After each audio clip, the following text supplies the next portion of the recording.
కవిత వ్యాఖ్యలకు జగదీష్ రెడ్డి కౌంటర్ ఇచ్చారు. తన ఉద్యమ ప్రస్థానంపై కవితకు ఉన్న జ్ఞానానికి జోహార్లంటూ సెటైర్స్ వేశారు. కేసీఆర్ శత్రువుల మాటలను మరోసారి కవిత వల్లవేశారని, 25 ఏళ్లలో జరిగిన ఉద్యమాలకు గెలుపునకు మాత్రమే కాదు ఓటమి కూడా తాను బాధ్యత వహిస్తానన్నారు. కేసీఆర్ తో చర్చల్లో కవిత విషయమే ప్రస్తావనకు రాలేదని చెప్పారు. కేసీఆర్ శత్రువుల చేతుల్లో వాళ్ళు మాట్లాడుతున్న ఆయుధాలని, వాళ్ళు మాట్లాడుతున్న మాటల్ని తాను తీసుకుంటున్నందుకు, తాను వల్లవేస్తున్నందుకు,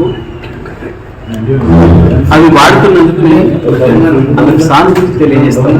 నల్లగొండ జిల్లాకు సంబంధించి 25 సంవత్సరాల కాలంలో జరిగిన ఉద్యమాలన్నిటికీ, వచ్చిన విజయాలన్నిటికీ నాదే బాధ్యత, నేనే కారకుడిని అని ఎంత వారు భావిస్తే, ఈసారి జరిగిన ఓటమికి కూడా నేను బాధ్యత వహిస్తా.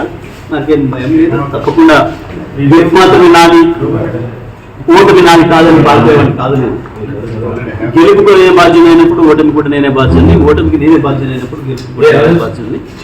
2001 నుంచి వరకు జరిగిన నల్గొండ జిల్లాలో జరిగిన ఉద్యమాలన్నిటికీ, గెలుపడంలన్నిటికీ నేను బాధ్యత, నాకేం సందేహం లేదు. నేను ఒక్కరిని మాత్రమే కాదు. తప్పకుండా పార్టీ అనేది గొప్పది, పార్టీ అనేది పెద్దది. మన గెలుపోవడంలకు అన్నిటికీ పార్టీ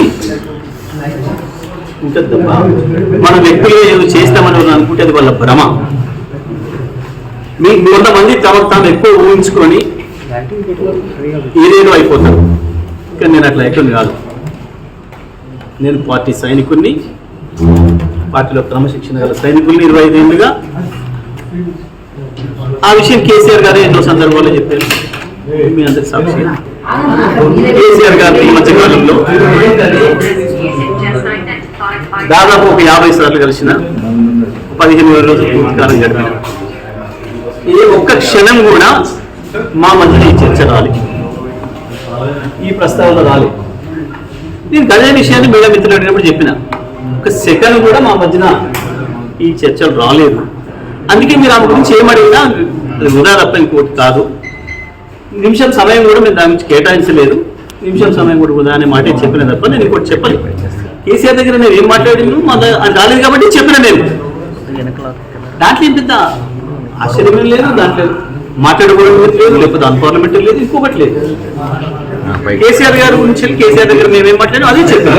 నరక చెట్ల గురించి మాట్లాడినాం, కాళేశ్వరం నీళ్ళ గురించి మాట్లాడినాం, ఎరువుల గురించి మాట్లాడినాం, దెబ్బతిన్న వ్యవసాయ రంగం గురించి మాట్లాడినాం, ఎట్లా కాపాడుకోవాలి నీళ్లను, గోదావరికి బంక చెట్ల విషయంలో ఎట్లా ముందుకు పోవాలి, ఏ రకంగా దాన్ని ఆపాలి, ప్రజా ఉద్యమాల పట్ల ఎట్లా నిర్మాణం చేయాలి, కోర్టుల ద్వారా ఎట్లా ఆపాలి, గీత బాధ తప్ప మాకు ఈ ప్రయత్నం తప్ప కేసీఆర్ గారి దగ్గర ఇంకా ఏ చర్చ రాలేదు. కేసీఆర్ లేకపోతే ఎవరూ లేవు, ఎవరు లేవు, అంత సాధ్యం. దానికి పెద్ద ఆశ్చర్యం ఏముంది? దాంట్లో పెద్ద పొరపాటు పదం లేదు కదా. సూర్యాపేటలో మీ గెలుపు కూడా చావు కావచ్చు, కొంతమంది అసలు గెలవలేదు.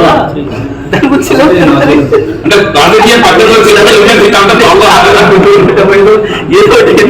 గెలిచిన కదా, అసలే ఓడిపోవడానికి వచ్చారు మీరు.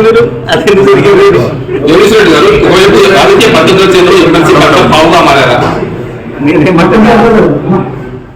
నేను చాలా క్లియర్గా చెప్పిన, నా ట్వీట్లోనే చెప్పిన, ఈ మధ్యకాలంలో నా గురించి మాట్లాడిన పదాలు మరొకసారి వల్ల వేసే ప్రయత్నం చేసినందుకు వారికి నా సానుభూతిని తెలియజేస్తున్నా చెప్పిన.